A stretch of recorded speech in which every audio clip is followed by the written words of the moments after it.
안녕하세요. 건강에 관한 이야기 하나하나 풀어보는 정의안의 건강 톡톡 한의사 정의안입니다. 이번 달은 명절이 들어있어서 특별히 가족과 함께 하는 시간이 더 많은 달입니다. 제가 진료실에서 만나온 많은 환자들 중에서 단순 통증이나 가벼운 증상들도 물론 있지만 오랫동안 원인이 누적돼서 아주 심한 증상으로 고통받는 분들도 있는데요. 이런 만성질환 중에 정신적인 스트레스나 불안, 또 긴장 이런 걸로 화병, 공황증, 자율신경 실조증, 신경성 위장병, 과민성 대장염이 오랫동안 지속된 분들을 진료해 오면서 가족이 병이 되고 또 가족이 약이 되는구나 싶은 케이스가 많았습니다. 오늘은 가족에 대한 이야기입니다. 자, 시작할까요? 딸이 화병이니까 치료해달라고 어머니가 딸을 데리고 왔습니다. 제가 증상을 살펴보니까 분명히 화병이 맞고요. 병력을 살펴본 다음에 이 딸 증상을 어릴 때부터 있어 왔다 하는 것을 제가 알 수 있었거든요. 성장 과정이나 집안 분위기, 그리고 또 부모, 형제와의 관계, 학교 생활 이런 데에 대해서 제가 체크를 쭉 해본 다음에 딸의 증상에 대한 원인이 가정 내의 긴장과 갈등이 있었다는 걸 알 수 있었습니다. 그런데 이 딸을 데리고 온 어머니와 대화를 하면서 이 모녀의 상태를 체크를 해보니까요. 딸보다 어머니가 더 심한 화병을 앓고 있다는 진단을 내렸어요.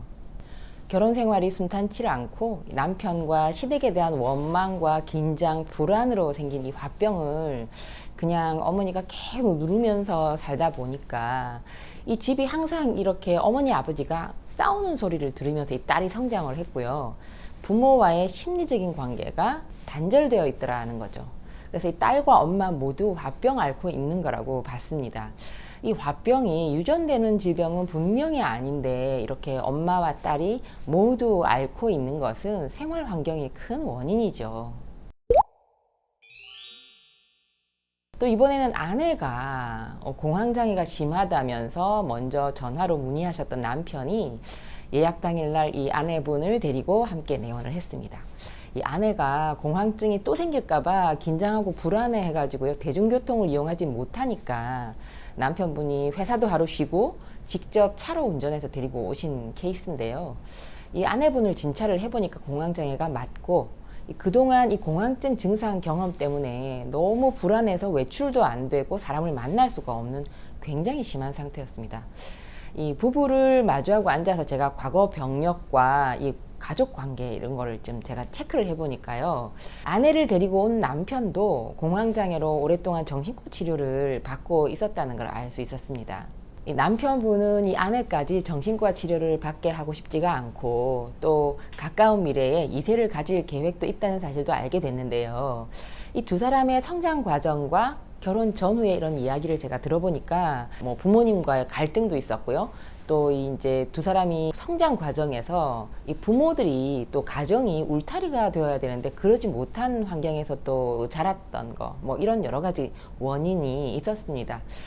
이 부부의 바람대로 이 아내분은 정신과 약물 복용 없이 한약과 약침 치료로 꾸준히 치료를 했고요. 지금은 2세를 준비 중입니다. 이 진료실에서 제가 만나온 환자들의 이런 현재 질병은 살아온 과거의 생활 속에 원인이 있습니다.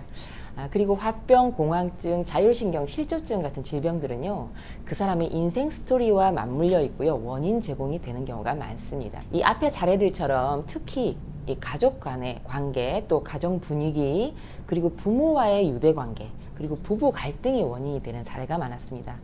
이 50대 이후의 장년층은 물론이고요. 10대, 20대 젊은 층에서도 발병을 많이 하는데요. 이런 경우도 성장 과정과 가정 환경에 문제가 있었습니다. 가정은 이 세상 어디보다 편안한 심신의 쉼터가 돼야 되고요. 부모는 세상 누구보다 가장 든든한 내 편이 되어줘야 되는 그런 큰 산이 돼야 되고요. 또 형제 자매는 가장 친밀한 친구가 되어야 하는데 그 반대인 경우가 많죠. 결국 가족이 병을 만들게 되는 거죠.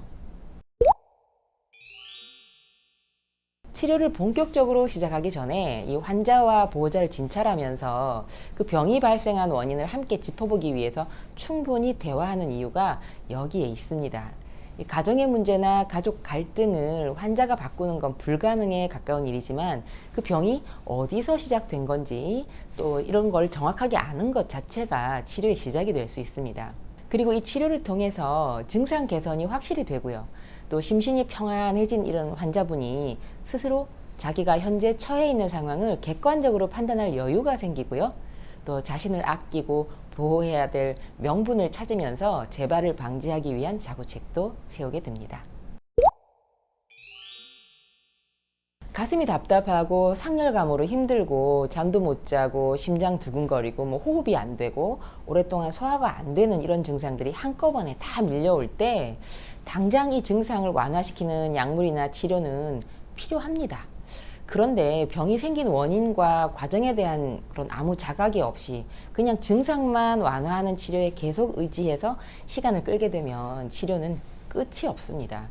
증상 완화도 중요하지만 이 증상의 재발이나 치료의 종결을 위해서는 원인 치료가 더 중요합니다. 자율신경 실조증의 경우는 교감신경 안정치료를 통해서 눈에 보이는 증상들이 없어지더라도 이 부교감신경 회복치료를 통해서 스스로 조절할 수 있는 힘을 찾아야 하는 이유가 바로 여기 있는 겁니다. 자, 오늘 영상은요, 이 가족이 병도 되고 약도 된다는 이야기를 해봤는데요. 첫 번째, 가정이 쉼터가 되어야 하는 이유. 두 번째, 원인을 아는 것이 치료의 시작이라는 거. 세 번째, 증상 완화도 중요하지만 원인 치료에 집중해야 한다 하는 내용이었습니다. 오늘 영상 보신 분들 가족들이 가정에서 쉴 수 있는 환경을 만들 수 있도록 서로 노력해 보시길 바랍니다. 건강 유의하세요.